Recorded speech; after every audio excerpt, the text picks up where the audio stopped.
Good afternoon, everyone. I say good afternoon, can't hear you. Come on, you can do better than that. Come on, good afternoon. Thank you. Right. Just making sure you're alive, you know, especially from the NHS. The other thing, if you look at me, what you'll see is actually I am Andrew Lansley's pen pusher that they're trying to make redundant. All right. And what is rather interesting is just recently I was looking at some archived boxes of all things. So information security is not just about IT, it's about information security, it's about paper as well. And I was looking in some archived boxes, and on a shelf I found an archive box full of pens. And it had been sent to the archive for 25 years storage. So I thought to myself, well, they're getting rid of the pen pushers, but in the next 25 years we get them back, we've got plenty of pens for them. Right, what I'm going to quickly run through is some security models for delivery, the challenges of security models, ISO 27000, the layered security, and what is their best practice now. Back in 2007, my trust, which then was NHS City in Hackney, happened to lose, you can see it says the 23rd December, but typical press, you believe the Daily Mail, this is an article out of the Daily Mail. You know, it wasn't actually 23rd December, it was actually November, but hey, we apparently lost 160,000 child health records. A DVD was delivered to the trust, the driver, and I won't mention DHL by name, but the driver,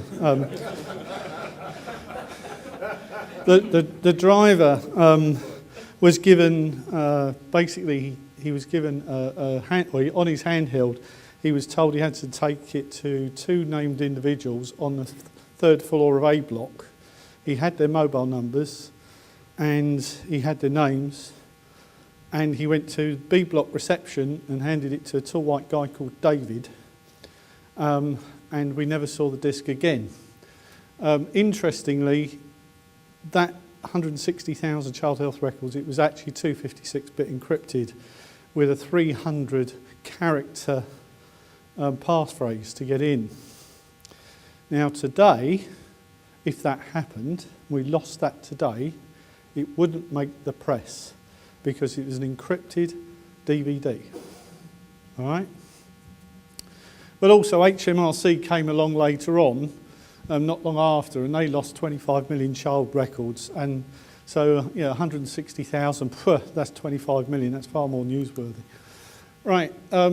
If you go to the Information Commissioner's website, you'll see this sort of thing. These are some of the monetary penalties that have been handed out. There is basically consequences if you get things wrong. Now the financial consequences can be high, and though two of those, the top two, are all to do with a laptop. All right. And a laptop that was unencrypted. And in the NHS, we've had laptops being unencrypted where they turn the encryption off because it wouldn't work with some of the software that was running on it. But it was an individual, and it's something I'm going to keep coming back to, there was an individual that made that decision. All right? And I'll run through these. Again, some of these are ones to do where they've just been told don't do it again. But again, failing to encrypt a laptop, a memory stick, etc. It's all mobile computing and they're failing to take the appropriate action. But it's individuals who are doing that. All right? It's individuals who are failing to take that action. It's individuals who are stopping the encryption from either being applied or they're taking it off. Now, if you go home tonight in a London taxi, my strong recommendation is you feel down the seat, especially if you've been unlucky later on when the chairman draws out the lottery ticket to see if you've won an iPad. Because 4,073 laptops, 5,838 smartphones, 63,135 mobile phones were left in a London taxi or London taxis in recent 6-month period. As many as 10,000 mobile phones are stolen every month. All right, and by the way, as far as the top stat is concerned, the 4,000 laptops, etc., that's 400 devices a day. of theft in taxis. Now, who's doing that? Is that the application? Is that the software on the system? No, it's the individual. All right? And again, police advice, don't attract attention to your mobile device when you're carrying or use it in the street. Now, I don't know about you guys, but have you ever, if you commute home on the train, count how many people are using their smartphones or iPads to watch movies, play games and everything else. All right, now they'll also be working on that. Now you might as well say, right, mug me on their face. Right, now here's something for you. I was at the e-crime conference last week and I nipped out to Starbucks because I needed a shot of coffee to stay awake over a couple of the presentations. What's missing?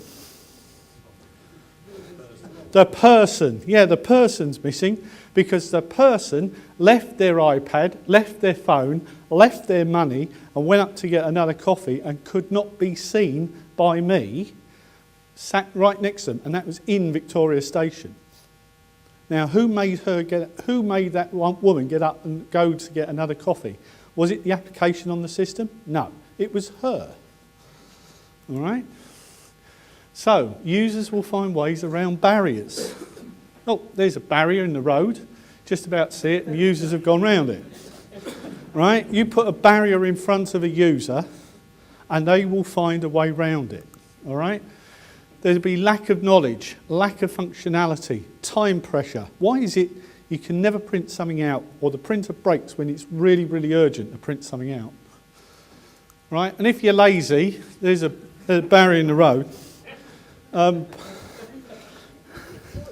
People could have moved that and then got, and then drawn a nice straight line, but no, they've just gone round it. All right? And then finally, you cannot litigate for plain stupidity. This is actually from inside the NHS at a building that had been decommissioned 3 months. This was left on the desk. It's an encrypted memory stick. And the reason I don't need to know the password to get into the encrypted memory stick is it's stuck on there with sellotape. All right, and it's been done by a doctor, and the password was diabetes 1. So, in addition, right, employees want to use their own devices and iPads. Now, if they're treating devices with laissez-faire, will they treat their own devices the same way? And the answer is yes, they will, because the worst thing they can do is actually, as my boss said to me, she was driving down to Cornwall on holiday and she gave the work iPad to the children to keep them quiet. Right? And so, what are they doing on that work iPad? Right? So what we need to do is look at implementation of security policy on a third-party device, if it's their personal device, etc. What happens if the employee leaves at short notice, is dismissal, etc. If it's their own personal device, how are you going to tackle that? Right? And all the above can lead to a breach of confidentiality, integrity and availability. Right. How many of you have got layered security approach? How many? Stick your hands up. I didn't get the voting buttons out. Right, a few of you. Okay. Layered security approach. That's one, that's two. I won't spend any time on it. At the centre is data. The layers go out from that. I've got 9 layers around my data. Right? And my organisation, my NHS organisation, is the only NHS organisation in the country that's fully ISO 27001 compliant across all health centres and all staff, all records, both patient records and corporate records. So what we did was we identified the information assets and the vulnerability. Then what we did was we made the directors responsible for those information assets, and we got them to sign up for it, and that was put on the board. Right? And the board, chief exec, made the directors sign for their responsibility. Top-down responsibility. Works like a dream. Right? So make the directors take that responsibility. Follow the ISO 27001 controls. They're not rocket science. Right? I'm a CISSP. CISSPs only know about policy and what are the actual international standards. Right? It's not the Cisco approach we use, it's not the Microsoft approach we use, it's the international standards approach we use, various things. That's what we're there for. And that's the way to go forward, is apply the international standards. Data loss prevention strategy is part of your information security strategy. Build that in, and build that into the people. Have you got a clear layered security approach? Have you got that? If you haven't, get one. Develop a mobile computing policy. Get staff to sign for it. All right? And then the most important thing in my mind is staff training and awareness. Is train the staff, make them realise what they're doing. But not just train the staff, this is the policy. What I do is I spend 3 weeks of my year going into schools teaching kids about being safe on the internet. I then have the pleasure of teaching the parents and telling the parents what their children get up to. All right? Which is really interesting. Goldfish impressions for 2 hours. But the point is that I build some of that into the staff training to make them aware of what the overall risks and vulnerabilities are, and point those risks and vulnerabilities at them, and then say, right, now apply that to work. And then, do you have clear procedures for handling of loss of a mobile device? Have you got a clear procedure for that? Especially if you've got the one above where you're mugged. East London, Tower Hamlets, Newham, City and Hackney. Real bad places, some of those areas. Right? And we do, the worst thing actually we can do to a lot of nurses is actually give them a computer. Because it does actually, does give them the mug me stamp on their forehead. But have you got, if they do lose it, have you got a clear procedure? So, there are a number of technology options available if you want to put the logical security onto things. We've got a means of cutting the camera, the infrared port, the Wi-Fi and the Bluetooth, so they can't communicate on those bases. We have got a system in place that operates across Apple, Android, Windows Mobile, Symbionic, Palm, everything. It operates against anything. There are various types, good software, but we went for a thing called Boxtone, which works very well. And the beauty for my support staff is it's one desktop shot. You don't have multiple things to go in and out of. It's one shot that they use. Also, we use Absolute software for the laptops, which is really good. Absolute software because basically that they can use to arrest people as well, because it actually pinpoints where the device is. All our devices have got checkpoint endpoint running on them, so it's fully encrypted. And we use a system called egress switch to secure the transfer of data. An egress switch is a really good way of ensuring that information that's transferred, which can be by email, it can be by memory stick, can be by CD, etc., only the person that you want to have that information can open it. Nobody else can. All right?